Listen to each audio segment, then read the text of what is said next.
Oh, you are live. Yes, the boys. Pep the baldy twat. Yes, Danny. What a fucking result for the Reds. 1-1. I'll take that, you know. Man of the match going over between Celtic. Idiot. Yes, the Reds. What a fucking result. 1-1. Do you know what? I'll take that. Then again, I'm the most negative person of all time, so I would have took that definitely. But 1-1, I'll fucking take that. Hang on, let me finger this.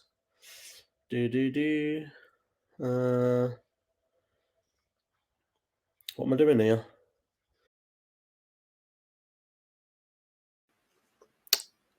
Do you know what? I was waiting for it to say you are live then. At this age now, we need to cash in. Oh, someone talking about Salah. Well, I was not ready to start this. This is my post-match analysis reaction video, I think. So I went live straight after the game.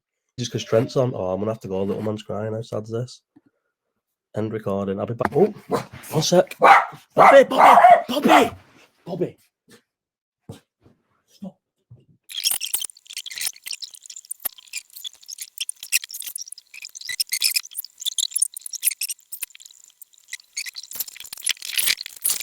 Just haven't even ended recording. Started again. This is just me at the start of all my videos now reading what's on the screen because I haven't got an intro. Still haven't got an intro. Nearly 3 months in.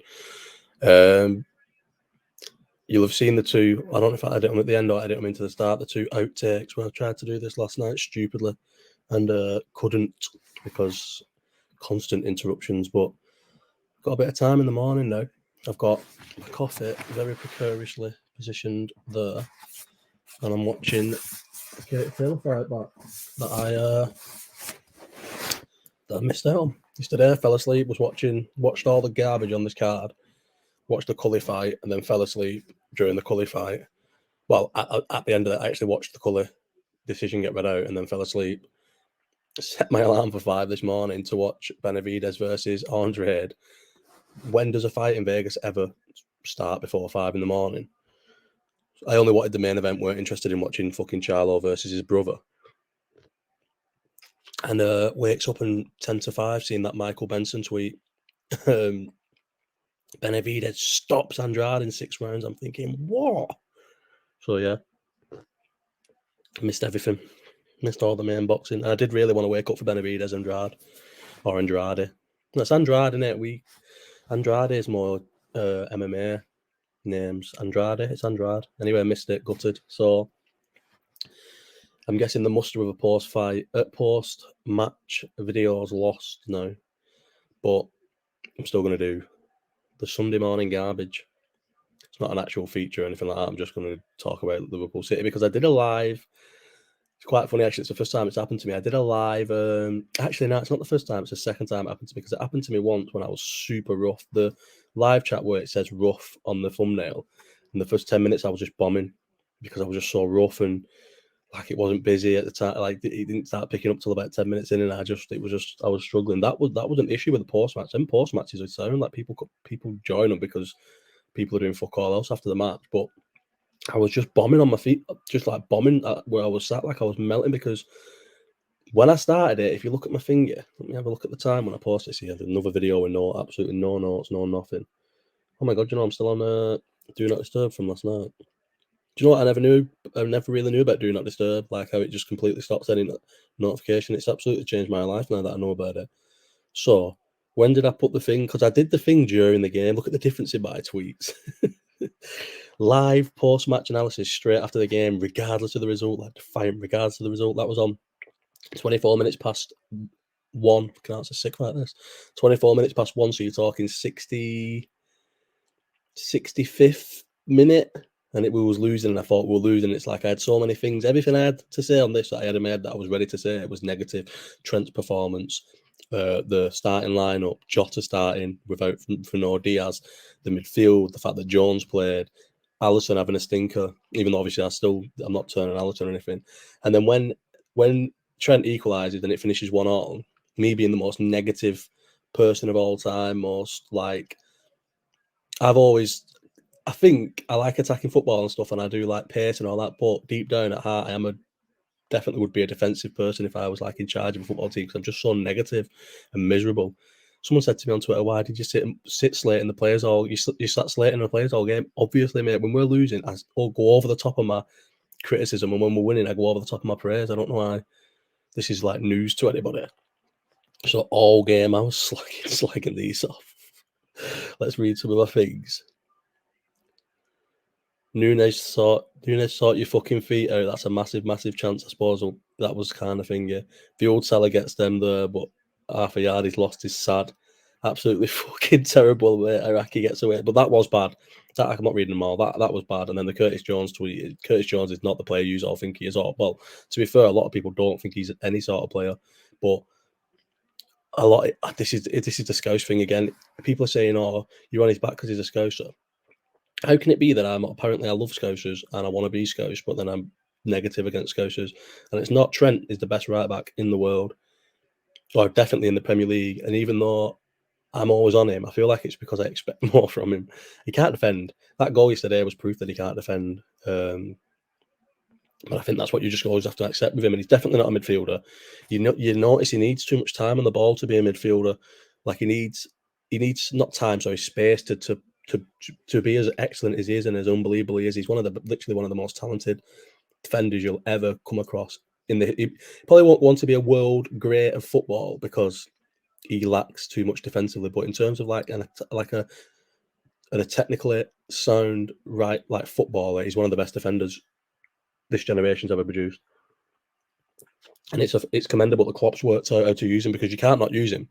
The fact that Southgate can't get him into a system shows how bad a manager Southgate is, and the fact that Klopp will shoehorn him in and accept that he's going to make defensive mistakes to get him in. This fight is sick and it's taking my attention. Shows how good he is. This is what was happening yesterday. So I started the video with all these, I did the thumbnail, I set up the stream, and my idea was it was just going to be all negative, and I had all these negative thoughts in my head. And then because at the time I didn't want to listen to Gary Neville, I didn't want to listen to Mika Richards, I didn't want to listen to what Trent had to say after the game, I didn't want to listen to what Klopp had to say after the game. I just wanted to vent. And then when it finished, there was a point where Trent was being interviewed. I looked and people were chatting on the thing, and I wasn't even reading the messages. I wasn't speaking. I was just watching Trent's interview because I was interested now, because I went straight from ultra negative, was just lost to City in a terrible performance in the first half and then limped a little bit in the second half, to, I know we had chances, but you know what I mean? It wasn't a good performance. They were on top, definitely, to wanting to listen to what Sturridge said, wanting to listen to what Richards and Neville said. I still don't understand Neville's Trent man of the match. Like, he didn't have a good game. He had scored a good goal. He was asked about man of the match, really. I think that's man of the match is one of the things where if it's given to the right person, no one cares, and if it's given to like a okay person, no one cares. But it's like people just make out that it's egregious, but who cares about man of the match? They don't even get a bottle of bubbly anymore. They get a fucking little podium thing that no one's asked about. So no one's asked who got man of the match. Realistically, it's just something to people go, "Oh, Trent should have been man of the match," and he probably shouldn't have been. But Neville's obsessed with him, absolutely obsessed with him. So when he scored a goal, and I suppose he did okay. He was getting ran out by that Doku all game. Like, Doku's a serious player, you know. I don't think he'd work in our system because I feel like he would never. Don't think he tracks back or is interested in tracking back or doing the sort of work you need to do to work in our like attacking system. But he's a fucking serious winger. It's almost quite like mad that he's hit the ground running in it, because Pep. I think that Jack said this in the podcast on Tuesday. Pep players don't usually hit the ground running as much as him. I did my usual selling Salah tweet when we toys were at the pram. Slag Jota off as usual. Peter Drury, mate. Oh, how hard work is Peter Drury? He was perfect when someone posted. Do you know when we had Martin Tyler and he was like almost dead and just didn't give you anything and was the most negative person ever and hated Liverpool? And then you'd hear Peter Drury. You'd see a Liverpool goal and it'd be Peter Drury commentating, and he'd be like, all this fucking pomp and ceremony and, do you know what I mean? All the loudness, and you'd be like, oh, this is sick. And then you listen to him all the time, and it's just like, like metaphors for everything, big long speeches, everything rhymes. It's like a poet fucking commentating on football. He's hard work full time. Smith, Bright, yeah, McAllister as well. That was another one. Never rated. So he's out of position, so it's a bit different. It's hard to like judge him playing as a six because he's blatantly not a six, and a bad six can get shown up for not being a good six if that makes sense. So it is hard to judge him as a six. This fight's sick. But I just don't rate Brighton players. Like, are Brighton struggling without him? I don't know. I think they won yesterday, didn't they? 3-2 were they in the league now? I feel like Brighton will just finish whereabouts Brighton finished last season without him. And that's just how Brighton are. Massive system, basically like Liverpool. A lot of our players leave and don't kick on because they're system players. Like Brighton players are system players. That's why you should never pay massive money for him. I know we got him on the cheap anyway, and that's probably why we bought him. This is a seriously good fight. This Katie Taylor versus Chantel Cameron. I don't even like women's boxing usually, but yeah, that was all me. Like I just had all negative things to say, and then when the result came in and it's 1-1 away from home to City, I haven't got a negative thing to say. You can. My idea is get points and get wins. Like if you draw 1-1 away to City, I don't care how you've played. You've got a 1-1 against City. That's perfect. If you know how people go, oh, we won, but the warning signs are there. There's no warning signs if you win. I don't care. People should not care how you play if you win. Obviously, sometimes results paper over the cracks, and that's like a bit of a worrying sign, but not enough to ever be asked. So when I started the video, I was just dying on my feet because it was just like I didn't have anything to say because everything that I'd had in my head ready for the video and it was live as well. It was a fucking live one. It wasn't one of these where you can just fuck it up or whatever, or just fucking think on the spot. I could pause this now and go and Google something, or do you know what I mean? But that was live. People were chatting in the thing, and I was just at one point I was listening to what Sturridge was saying about Nunes, wasn't talking, wasn't reading the comments. Then the same with Trent's interview. Like I was more interested in what everyone was saying about the game, and then JJ bailed me out because he went down for a sleep at like the 65th minute of the game. And whenever I must have got my laptop out to do the thing, he must have gone down because he doesn't let me play on my laptop. And then I heard him moaning, and luckily, you know what's even better? Because I wanted to weigh out anyway. I probably would I have ended it? Probably not. It's live in it, but I heard him moving. I was like, right, boom, end it. Went up and put his dummy back in. And he fell back asleep for an hour, so I could make some tuna pasta and have a nice post-match food whilst watching them all talk about how not how good Liverpool did, but a decent result for Liverpool. A lot of teams will go to City and get absolutely rolled over. Big teams as well. Didn't Arsenal go to City and have already lost? Like, it's a good result. 1-1 away from the home there is a good result, and we will definitely beat them at Anfield as well. They're not that good. The only thing I'll say, which is sad, and obviously this is a bit of a hyper. What's it called? What word I'm thinking of? Hypocritical because I'm so negative. But I don't expect that from Klopp. Klopp's gone there not to win, not to win, but like when he plays Jota and when he plays Jones, you know, he's not necessarily going for it. Do you know what I mean? And I feel like City, I've said this for years, and most pet teams, if you actually go at most pet teams, because I feel like he just must neglect defence. Well, he does because he can't fucking spot a defender. He spends hundreds of millions on his defence, buys wingers, buys fullbacks for like 50 million, and if they don't work, he just goes and buys another. Don't coach them or anything, just goes and buys another fullback for 50 million. So I felt like for years you can get at pet teams, and he just didn't. Jones is definitely his new safety midfielder, whereas if he plays Jones, you know he's playing it safe. Not safe. We'll beat teams with Jones in midfield, and we have beat teams with Jones in midfield, but he's definitely not going for it. And Jota away from home means usually a bit more reserved. And I just think City could have been got at, and we didn't go at them, and it's annoying. But listen, 1 point behind them after 13 games. I didn't think we'd be like, I keep saying, I think us and Arsenal will push them, but then they'll run away with it after Christmas, which they always do. I think it's expected by now. Like they will go on a 13, 14 game run, won't they? Like after, usually comes about February, and then they just end up kicking on. But I ended up watching the last like half an hour of the Arsenal game. That's just a massive win for Arsenal. But any win like that, especially because I didn't watch the whole game to know, but the commentators were saying they haven't been at the best today. You go away from home in this league when you see yourself as title challengers, and you don't play well and you get 3 points. That I realised that from when we did win the league, and the years where we finished like second with a point there, they are the things that win leagues. I know it's win leagues, we won one, but finishing on 97 points is a title winning league realistically, because you've just got this like ridiculous team that's finished above you. But getting 97 points is, you know how to win a league if you get 97 points, because you got 97 points and it'll win you the league 9 out of 10 seasons. So them sort of results that Arsenal got yesterday are massive from. I think I need to fully admit that I'm wrong on the Arteta. Not that he's a great manager, because I think he's just spent a lot of money. That's why people think he's a great manager. But I think I need to slow my roll on the fact that I said they'd be sick by Christmas and they'd all hate him. But I think they might be. I think Arsenal are probably in a title race. I think they'll probably spend money again in January. But I also think they'll sell a few players in January. I think that party might go. I don't know who else was going to go, but I think they'll sell him. Ramsdale played yesterday. Was Raya injured or something, or was Raya on the bench? You know what? I seen that because I seen him jump on the ball at the end and be dead happy, but I didn't actually look to see why he was there. Oh, Brentford, and he was on loan, of course. So that's why he played, because Raya wouldn't have been able to play against Brentford, would he? Yeah, loan agreement. Okay, well, that makes sense. I'm guessing he'll come straight back in the side. So they're going to get rid of Ramsdale then in January as well, make a bit more money from that. Well, I really would love us to sign a 6 in January, but I don't think we're even going to sign another midfielder. The fact that we've done a midfield overhaul, we bought 4 midfielders in January, and Jones is playing away from home against City is a bit of a joke. Like he's just not good enough to be a starting midfielder for us if we want to be where we want to be, which is challenging for the title and challenging for trophies. People can say, look how well he played last season. We finished 5th, maybe 6th. Where did we finish last season in the end? 5th or 6th? Like, so him playing in them games and us finishing 5th is not where we should be or where we want to be. I just don't think he's good enough. Another one as well, though, we had a good game yesterday. Not an unbelievable game, but like a steady game considering how much criticism has had is Simicast, but he's also not good enough. He's probably okay for a second choice, but then again, I don't think he's that good for a second choice. This fight is sick, by the way, and it keeps catching my attention.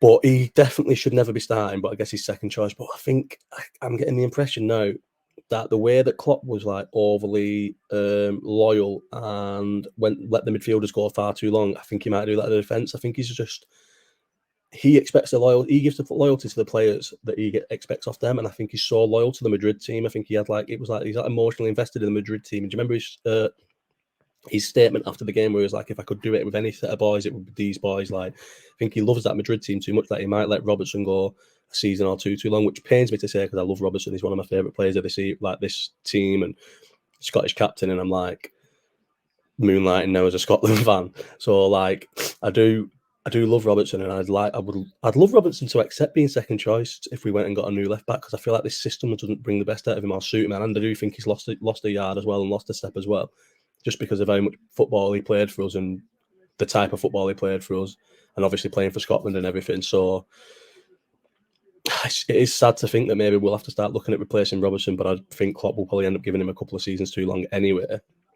But yeah, great result yesterday. I'm not going to go on forever. This is 16 minutes. Probably want it to be like, I wanted it to be no longer than 20. And I do want to watch the rest of this fight. And then at some point, I'm going to have to crack on with my Sunday being a dad.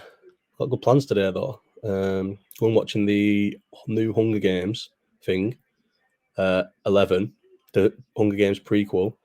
And then seeing all Christmas lights and that with the baby and Meg. So yeah, exciting day. But yeah, good performance. Matip and Van Dijk. I don't know, Matip sometimes when he has a bad game, he has a bad game, but I feel like Van Dijk looks more assured next to Matip, but I think Kanate is better than Matip. What I think it is Matip knows how to play with Trent more and cover for Trent more, so things don't look as bad going down the right side when Matip's playing, if that makes sense. The midfield, like I said, McAllister, worry about him in the 6. I think he'd be a lot better if we bought a proper 6. I almost think you should just play Endo, mate. What a sick foul that was when they were breaking. That is the exact reason why he got brought on. And I said on numerous videos, and I've said in tweets and stuff, this Endo is probably dog shit, yeah. And he's been signed as like a 5th, 6th choice midfielder, which is fine. But we're all going to like him in the end. It'll be a bit of a cult hero. I promise you, we'll all end up liking him. I think unless we end up just getting rid of him. So like, like sometimes we can end up just selling players randomly because we need like 10, 15 million here and there to do something in the market because we're skint. Unless that happens, if he stays for like 3 years, whatever his contract is, I think by the end of it, we'll all like him. But yeah, let's have a look at the actual thing from yesterday, the Liverpool City thing, and see if there's any other little talking points I need to talk about. I don't think there is. I think that's it. Just saying how positive I was. Alisson, no need to worry about him. Best keeper in the world by a million miles. Just had a bad game. Even then, he didn't really have a bad game. Their goal, he slips, which is awful. Aki. I said Salah. He ran past Salah and Trent, which was bad enough, but he's ran past Szoboszlai and Trent, which is terrible, by the way. That shows Trent's defending, but then, like I said, he goes and scores a goal that no right backs are scoring. They're not finding himself in that position, making that space with the first touch and burying it like he does. So he just makes up for it. So you can't even really moan. But all 3 midfielders came off, and I'm not surprised. Them 3 as a midfield does not work. Jones, McAllister, and Szoboszlai. Gravenberch needs to start more games. I would honestly be going with Gravenberch, McAllister, and Szoboszlai. They're the 3 midfielders you spent the money on. Play them and just let them loose. And just have a system where you don't really need a number 6 because you've just got 3 midfielders like them all buzzing about each other. 1 minute one's a 6, 1 minute Gravenberch is sat deep, the other two are attacking. 1 minute McAllister's sat deep, the other two attacking. Do you know what I mean? That's what I think we should. Obviously, who am I to say? But and then, you know what? I'll end it on Nunes. For years, we've had players who don't put it in, and we've just said like, play for the shirt, play for Liverpool, like give us everything. And if you're not good enough, then that's on us for having you and playing you. But give us everything, and you cannot say Nunes doesn't give us everything. And when he kicks off with that bald cunt at the end, perfect. I love Nunes. I'll love him forever, and he will end up being good here. There will be seasons when he gets 20 plus goals for us. Probably this season he'll get 20 plus goals. In all competitions, that's probably quite easy. But listen, he's a good player and he'll come good. But yeah, I'm going to end this now because it's on 90 minutes and I'm going to put the 2 outtakes of the last video at the start. So yeah, this is my Sunday morning garbage. Man City versus Liverpool / a little bit about Arsenal winning the title or being in a title race, but no, City will walk the league. Goodbye, everyone. Enjoy.